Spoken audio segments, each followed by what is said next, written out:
Thank you very much. Mr. Speaker, Vice President Cheney, members of Congress, distinguished guests, fellow citizens. As we gather tonight, our nation is at war, our economy is in recession, and the civilized world faces unprecedented dangers. Yet the state of our union has never been stronger.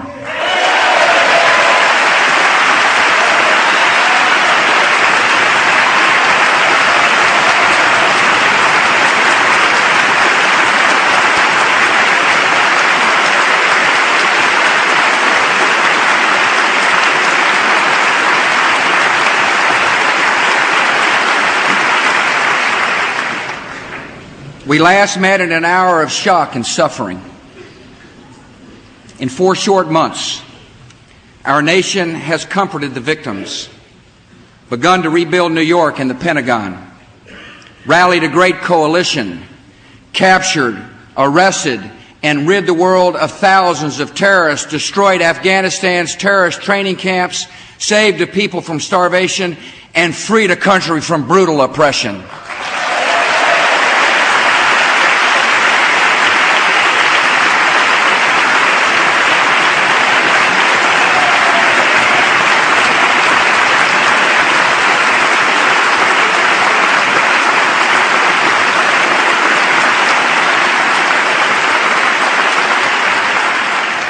The American flag flies again over our embassy in Kabul. Terrorists who once occupied Afghanistan now occupy cells at Guantanamo Bay.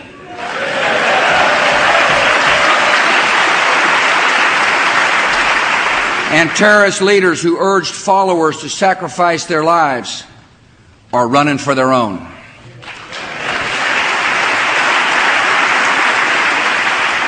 America and Afghanistan are now allies against terror. We'll be partners in rebuilding that country. And this evening, we welcomed the distinguished interim leader of a liberated Afghanistan, Chairman Hamid Karzai.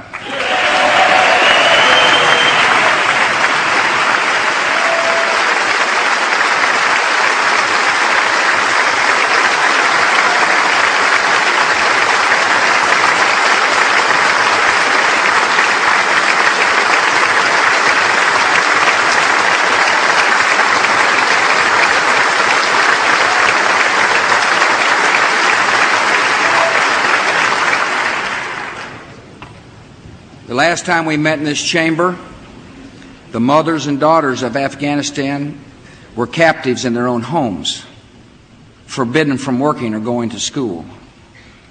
Today, women are free and are part of Afghanistan's new government, and we welcome the new Minister of Women's Affairs, Dr. Seema Sumar.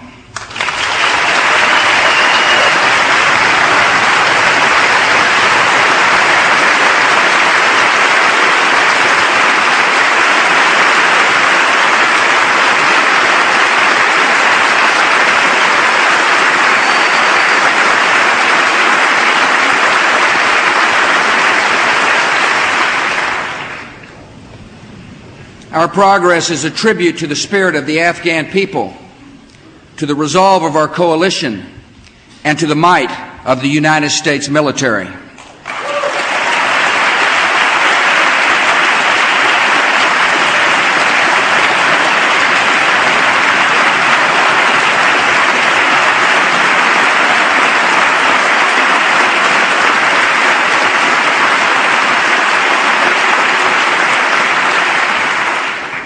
When I called our troops into action, I did so with complete confidence in their courage and skill. And tonight, thanks to them, we are winning the war on terror. The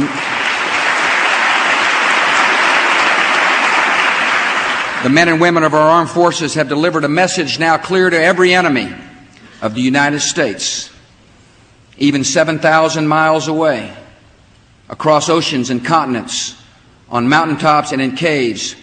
You will not escape the justice of this nation.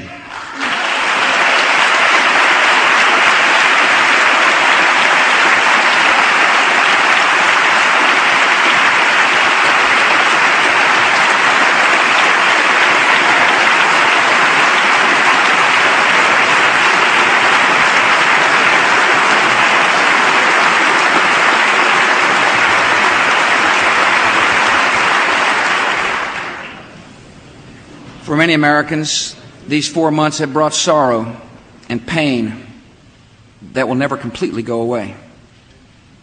Every day, a retired firefighter returns to ground zero to feel closer to his 2 sons who died there. At a memorial in New York, a little boy left his football with a note for his lost father. "Dear Daddy, please take this to heaven. I don't want to play football until I can play with you again someday." Last month, at the grave of her husband, Michael, a CIA officer and Marine who died in Mazar-e-Sharif, Shannon Spann said these words of farewell: "Semper Fi, my love." Shannon is with us tonight.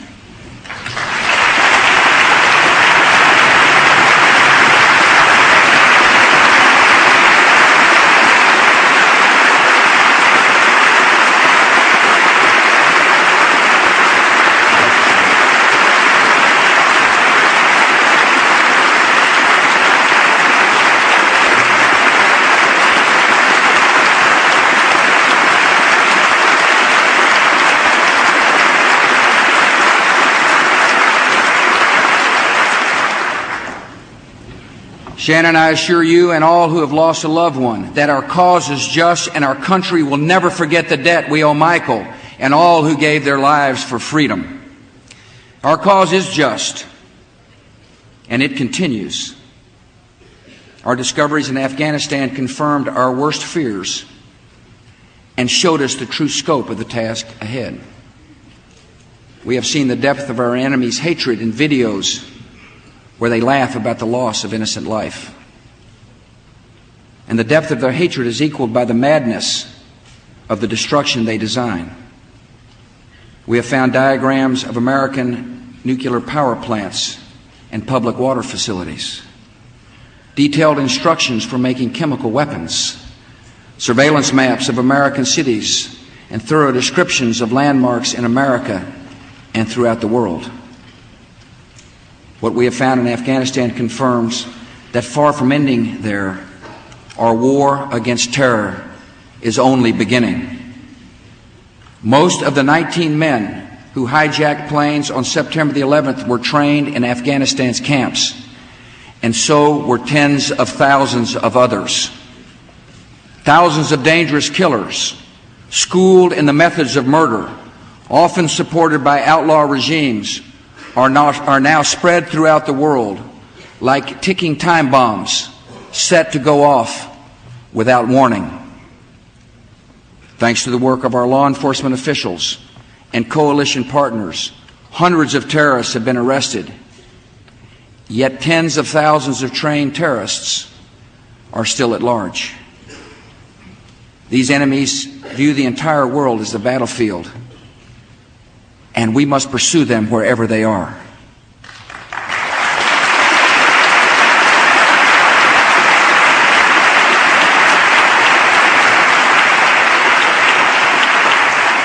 So long as training camps operate, so long as nations harbor terrorists, freedom is at risk, and America and our allies must not and will not allow it. Our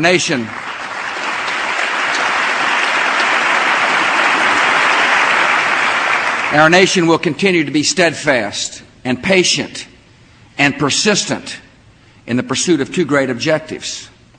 First, we will shut down terrorist camps, disrupt terrorist plans, and bring terrorists to justice. And second, we must prevent the terrorists and regimes who seek chemical, biological, or nuclear weapons from threatening the United States and the world.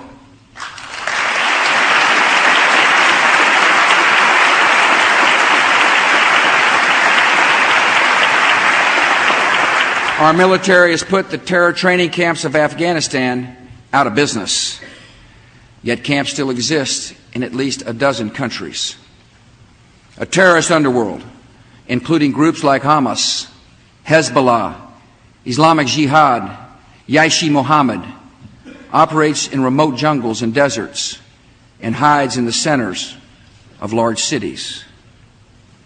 While the most visible military action is in Afghanistan, America is acting elsewhere. We now have troops in the Philippines, helping to train that country's armed forces to go after terrorist cells that have executed an American and still hold hostages. Our soldiers, working with the Bosnian government, seized terrorists who were plotting to bomb our embassy. Our Navy is patrolling the coast of Africa to block the shipment of weapons and the establishment of terrorist camps in Somalia. My hope is that all nations will heed our call and eliminate the terrorist parasites who threaten their countries and our own. Many nations are acting forcefully. Pakistan is now cracking down on terror, and I admire the strong leadership of President Musharraf.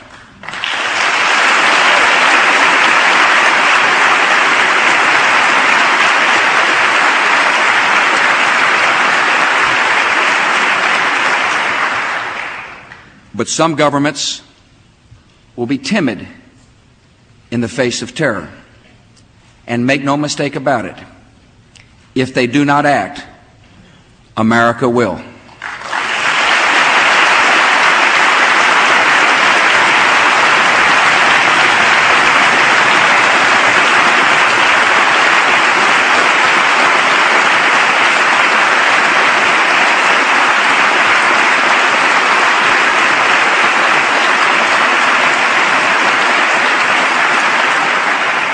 Our second goal is to prevent regimes that sponsor terror from threatening America or our friends and allies with weapons of mass destruction. Some of these regimes have been pretty quiet since September the 11th, but we know their true nature. North Korea is a regime arming with missiles and weapons of mass destruction while starving its citizens. Iran aggressively pursues these weapons and exports terror, while an unelected few repress the Iranian people's hope for freedom. Iraq continues to flaunt its hostility toward America and to support terror. The Iraqi regime has plotted to develop anthrax and nerve gas and nuclear weapons for over a decade. This is a regime that has already used poison gas to murder thousands of its own citizens, leaving the bodies of mothers huddled over their dead children. This is a regime that agreed to international inspections, then kicked out the inspectors. This is a regime that has something to hide from the civilized world. States like these and their terrorist allies constitute an axis of evil, arming to threaten the peace of the world. By seeking weapons of mass destruction, these regimes pose a grave and growing danger. They could provide these arms to terrorists, giving them the means to match their hatred. They could attack our allies or attempt to blackmail the United States. In any of these cases, the price of indifference would be catastrophic. We will work closely with our coalition to deny terrorists and their state sponsors the materials, technology, and expertise to make and deliver weapons of mass destruction. We will develop and deploy effective missile defenses to protect America and our allies from sudden attack.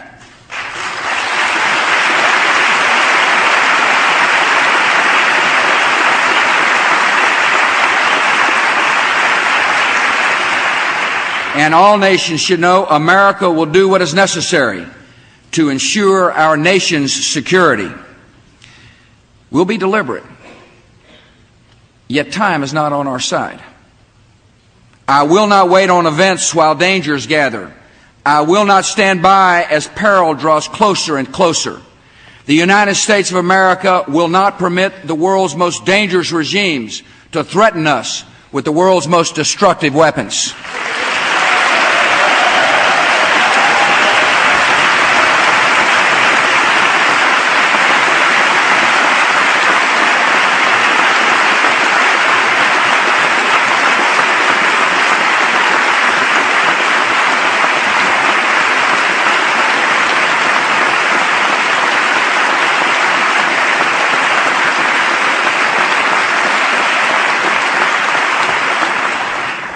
Our Our war on terror has well begun, but it has only begun. This campaign may not be finished on our watch, yet it must be, and it will be, waged on our watch.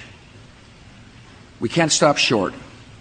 If we stop now, leaving terror camps intact and terror states unchecked, our sense of security would be false and temporary. History has called America and our allies to action, and it is both our responsibility and our privilege to fight freedom's fight.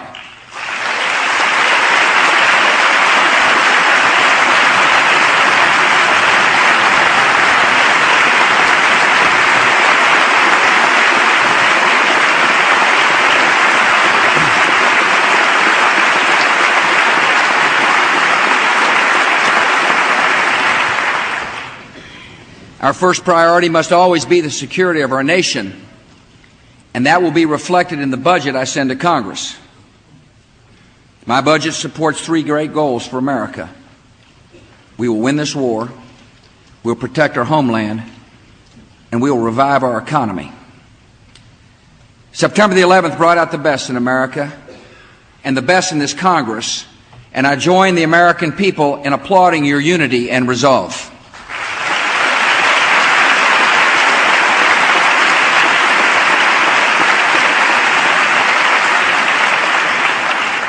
Now Americans deserve to have this same spirit directed toward addressing problems here at home. I'm a proud member of my party. Yet as we act to win the war, protect our people, and create jobs in America, we must act first and foremost not as Republicans, not as Democrats, but as Americans.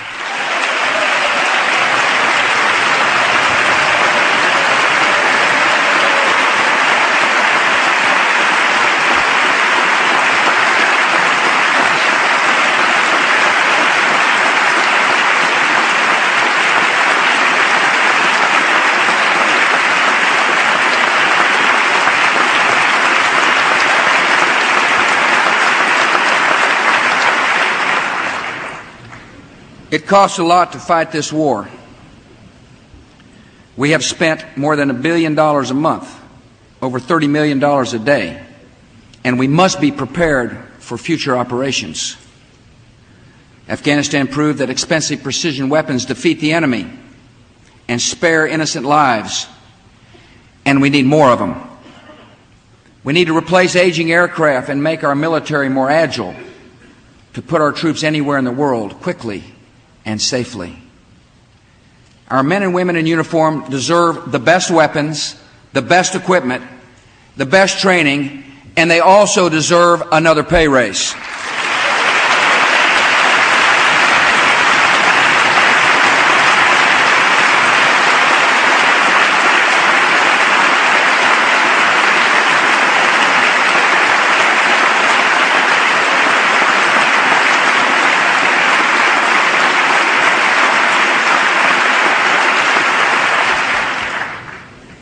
My budget includes the largest increase in defense spending in 2 decades, because while the price of freedom and security is high, it is never too high. Whatever it costs to defend our country, we will pay.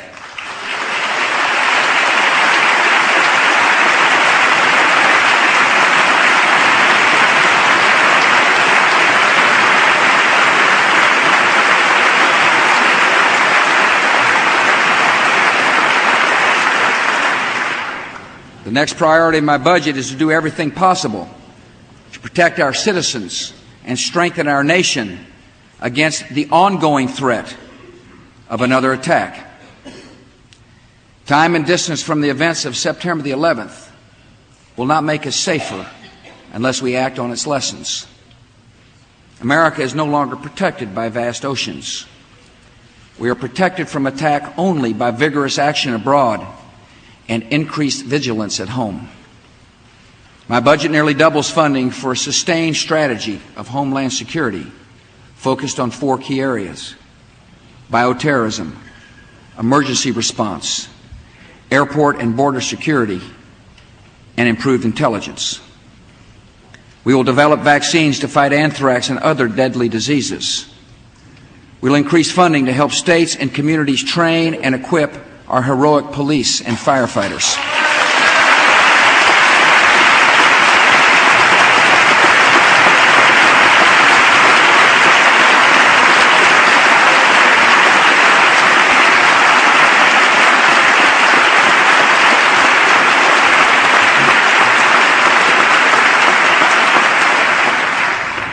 We will improve intelligence collection and sharing, expand patrols at our borders, strengthen the security of air travel, and use technology to track the arrivals and departures of visitors to the United States.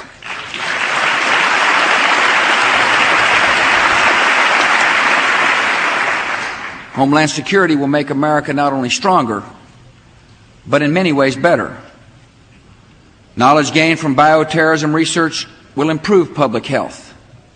Stronger police and fire departments will mean safer neighborhoods. Stricter border enforcement will help combat illegal drugs.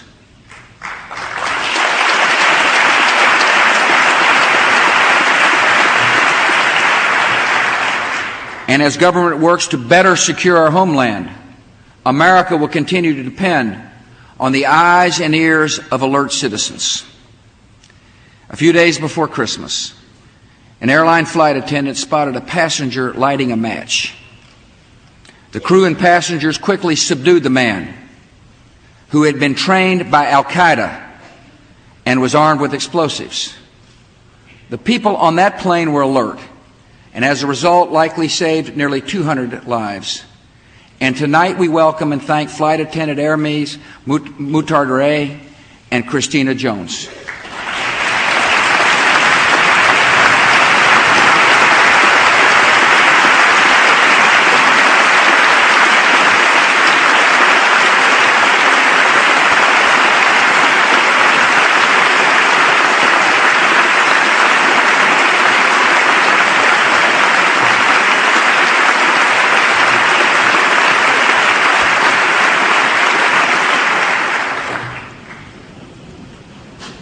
Once we have funded our national security and our homeland security, the final great priority of my budget is economic security for the American people.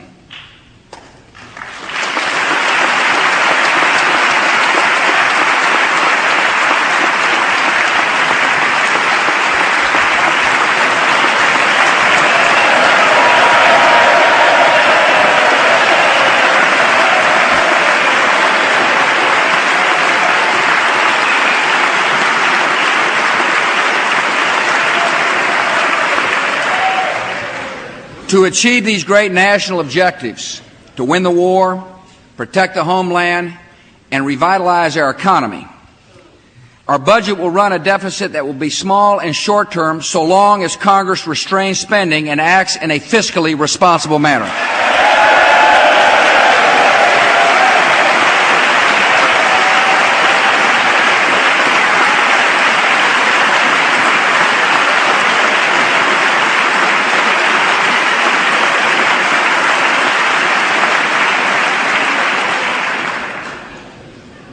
We have clear priorities, and we must act at home with the same purpose and resolve we have shown overseas. We'll prevail in the war, and we will defeat this recession.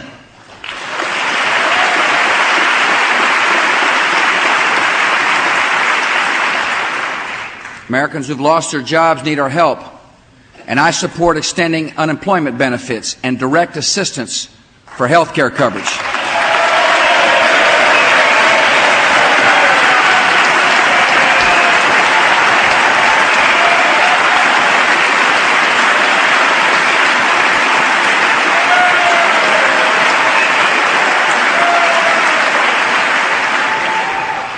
Yet American workers want more than unemployment checks. They want a steady paycheck.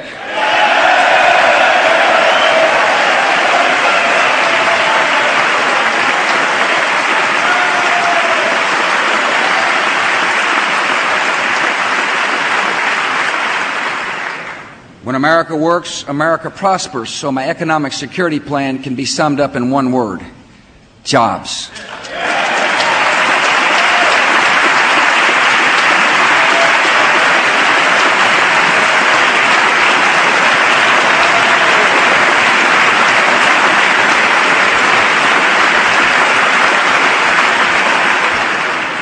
Good jobs begin with good schools, and here we've made a fine start.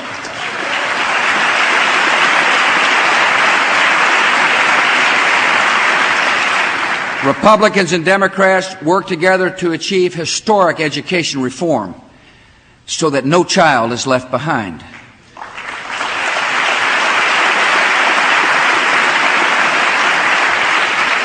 I was proud to work with members of both parties, Chairman John Boehner and Congressman George Miller.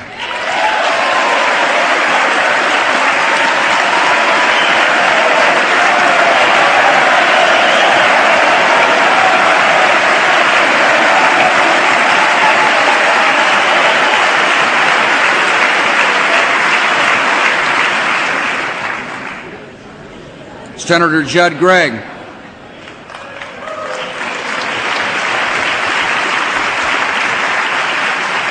and I was so proud of our work, I even had nice things to say about my friend Ted Kennedy.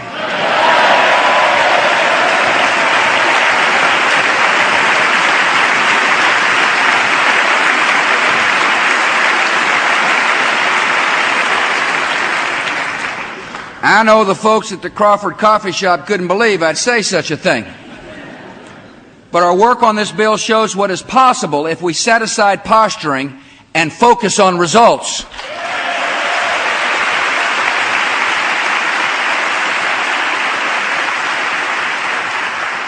There's more to do. We need to prepare our children to read and succeed in school with improved Head Start and early childhood development programs.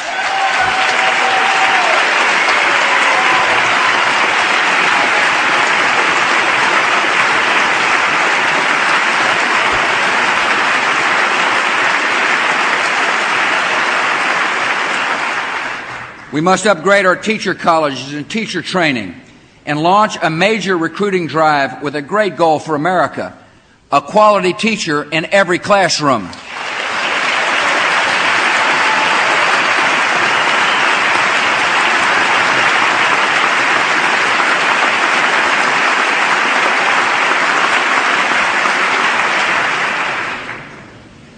Good jobs also depend on reliable and affordable energy. This Congress must act to encourage conservation, promote technology, build infrastructure, and it must act to increase energy production at home so America is less dependent on foreign oil.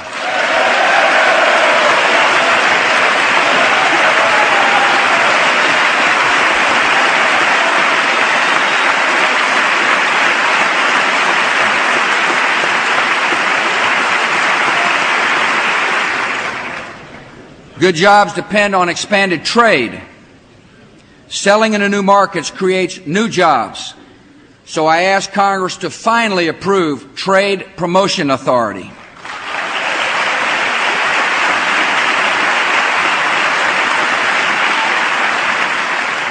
On these two key issues, trade and energy, the House of Representatives has acted to create jobs, and I urge the Senate to pass this legislation.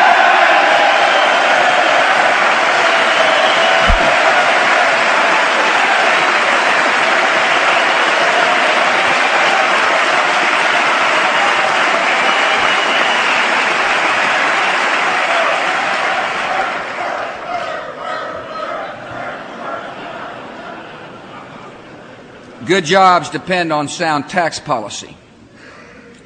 Last year, some in this hall thought my tax relief plan was too small. Some thought it was too big. But when the checks arrived in the mail, most Americans thought tax relief was just about right.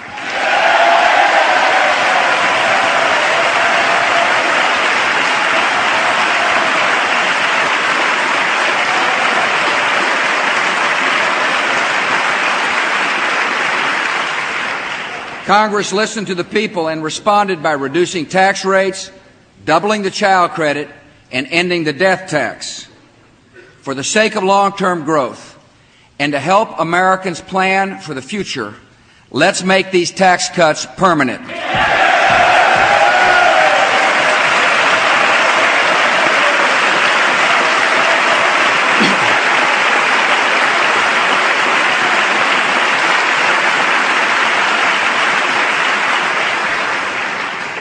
The way out of this recession, the way to create jobs, is to grow the economy by encouraging investment in factories and equipment, and by speeding up tax relief so people have more money to spend. For the sake of American workers, let's pass a stimulus package.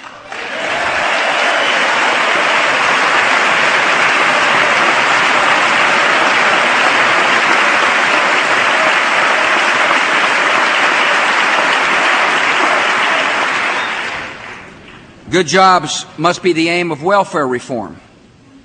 As we reauthorize these important reforms, we must always remember the goal is to reduce dependency on government and offer every American the dignity of a job.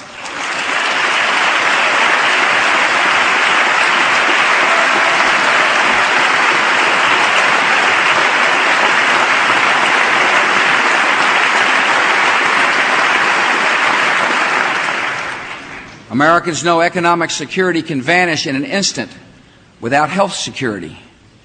I ask Congress to join me this year to enact a Patients' Bill of Rights.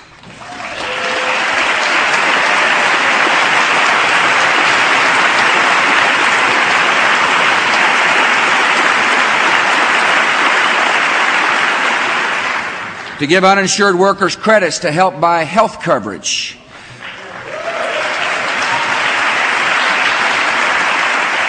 To approve an historic increase in the spending for veterans' health.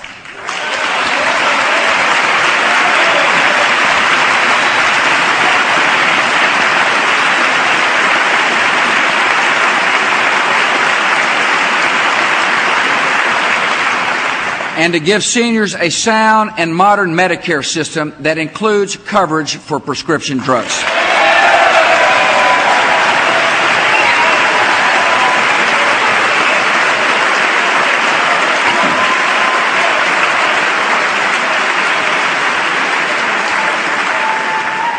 A good job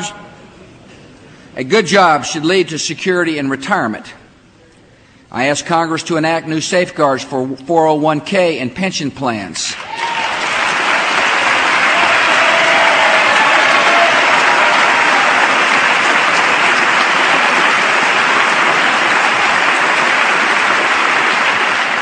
Employees who have worked hard and saved all their lives should not have to risk losing everything if their company fails.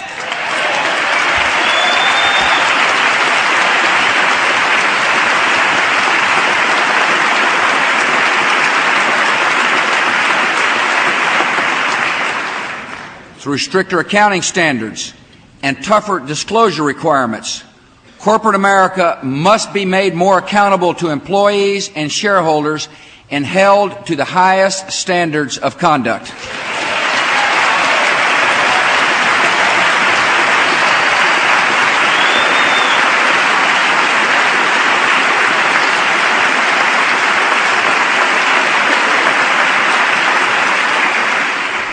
Retirement security also depends upon keeping the commitments of Social Security, and we will. We must make Social Security financially stable and allow personal retirement accounts for younger workers who choose them.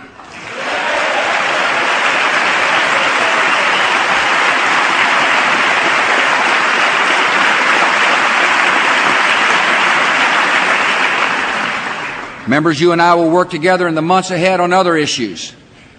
Productive farm policy,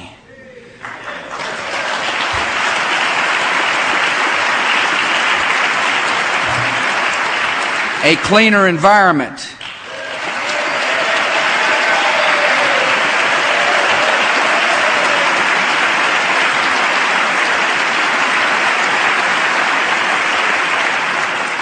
broader home ownership, especially among minorities,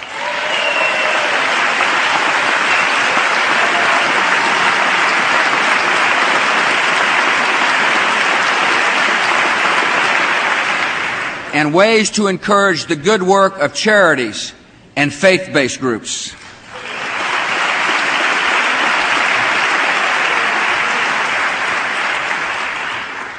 I ask you to join me on these important domestic issues in the same spirit of cooperation we've applied to our war against terrorism.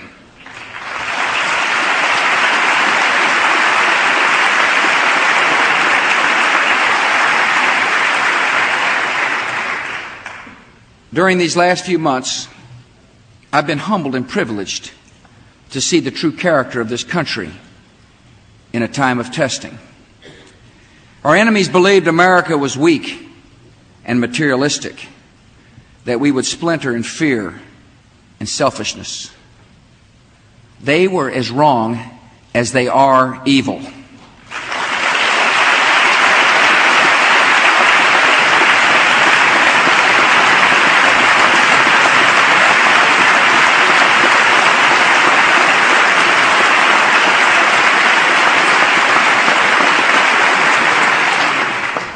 The American people have responded magnificently with courage and compassion, strength and resolve. As I have met the heroes, hugged the families, and looked into the tired faces of rescuers, I have stood in awe of the American people. And I hope you'll join me. I hope you'll join me in expressing thanks to one American for the strength and calm and comfort she brings to our nation in crisis, our First Lady, Laura Bush.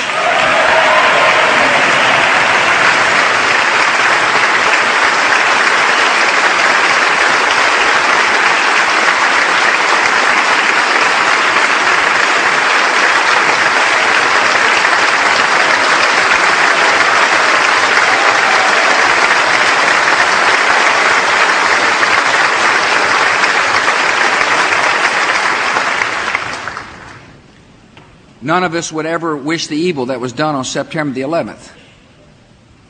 Yet after America was attacked, it was as if our entire country looked into a mirror and saw our better selves. We were reminded that we are citizens with obligations to each other, to our country, and to history. We began to think less of the goods we can accumulate and more about the good we can do. For too long, our culture has said, if it feels good, do it. Now America is embracing a new ethic and a new creed. Let's roll.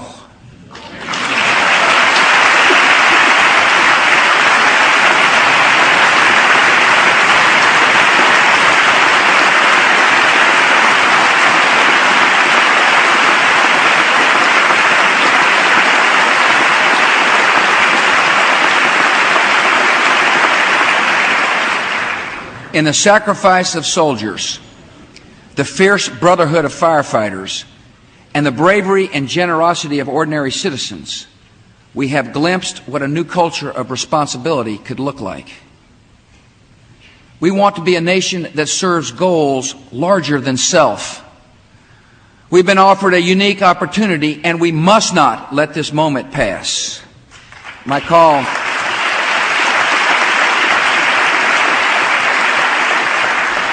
call tonight is for every American to commit at least 2 years, 4,000 hours over the rest of your lifetime, to the service of your neighbors and your nation.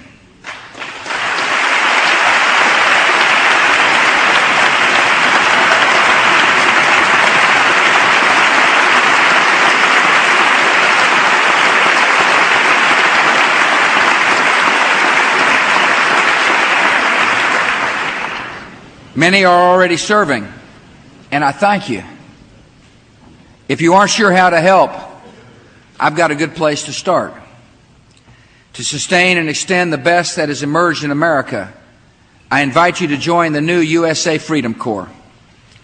The Freedom Corps will focus on 3 areas of need: responding in case of crisis at home, rebuilding our communities, and extending American compassion throughout the world. One purpose of the USA Freedom Corps will be homeland security. America needs retired doctors and nurses who can be mobilized in major emergencies, volunteers to help police and fire departments, transportation and utility workers well trained in spotting danger. Our country also needs citizens working to rebuild our communities. We need mentors to love children, especially children whose parents are in prison. And we need more talented teachers in troubled schools. USA Freedom Corps will expand and improve the good efforts of AmeriCorps and Senior Corps to recruit more than 200,000 new volunteers. And America needs citizens to extend the compassion of our country to every part of the world. So we will renew the promise of the Peace Corps, double its volunteers over the next 5 years,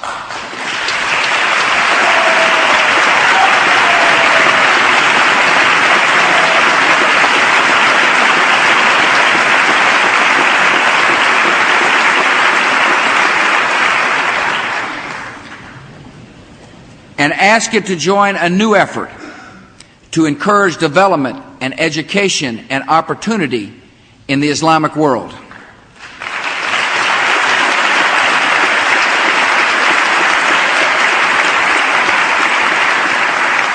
This time of adversity offers a unique moment of opportunity, a moment we must seize to change our culture. Through the gathering momentum of millions of acts of service and decency and kindness, I know we can overcome evil with greater good.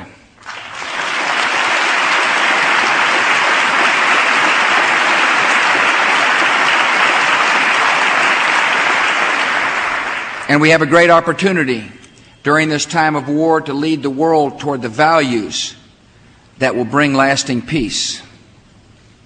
All fathers and mothers in all societies want their children to be educated and live free from poverty and violence. No people on earth yearn to be oppressed or aspire to servitude or eagerly await the midnight knock of the secret police. If anyone doubts this, let them look to Afghanistan, where the Islamic street greeted the fall of tyranny with song and celebration. Let the skeptics look to Islam's own rich history with its centuries of learning and tolerance and progress. America will lead by defending liberty and justice because they are right and true and unchanging for all people everywhere.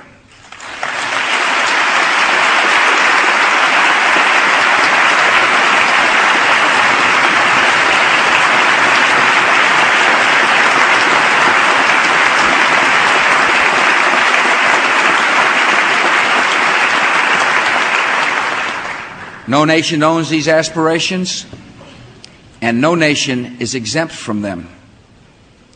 We have no intention of imposing our culture, but America will always stand firm for the non-negotiable demands of human dignity, the rule of law, limits on the power of the state, respect for women, private property, free speech, equal justice, and religious tolerance.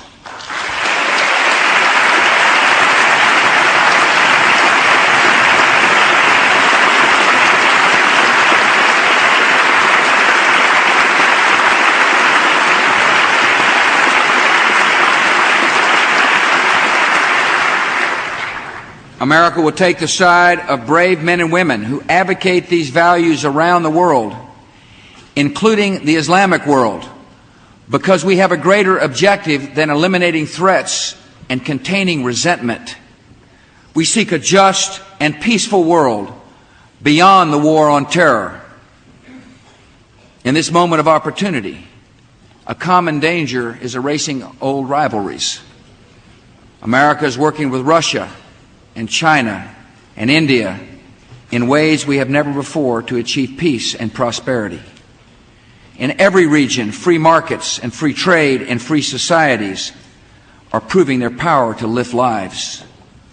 Together with friends and allies from Europe to Asia and Africa to Latin America, we will demonstrate that the forces of terror cannot stop the momentum of freedom.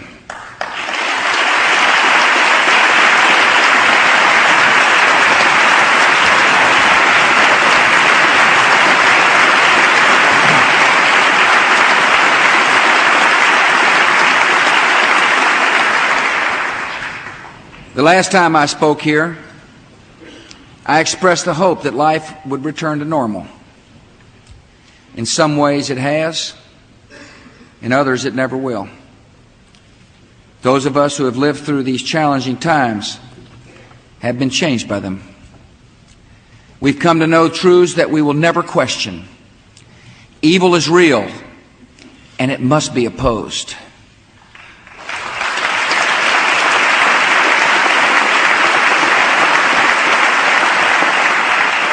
Beyond all differences of race or creed, we are one country, mourning together and facing danger together. Deep in the American character, there is honor, and it is stronger than cynicism. And many have discovered again that even in tragedy, especially in tragedy, God is near.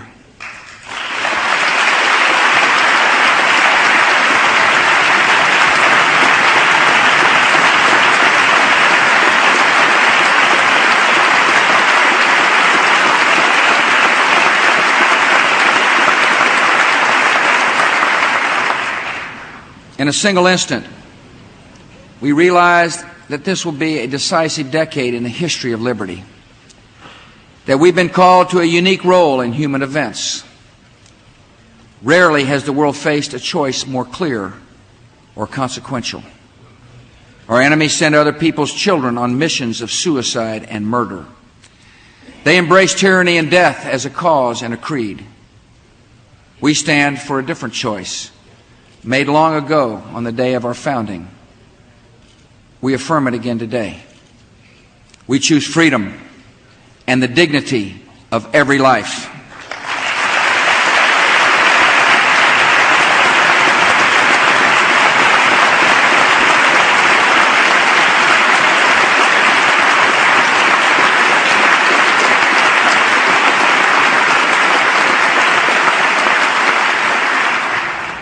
Steadfast in our purpose, we now press on. We have known freedom's price. We have shown freedom's power. And in this great conflict, my fellow Americans, we will see freedom's victory. Thank you all. May God bless.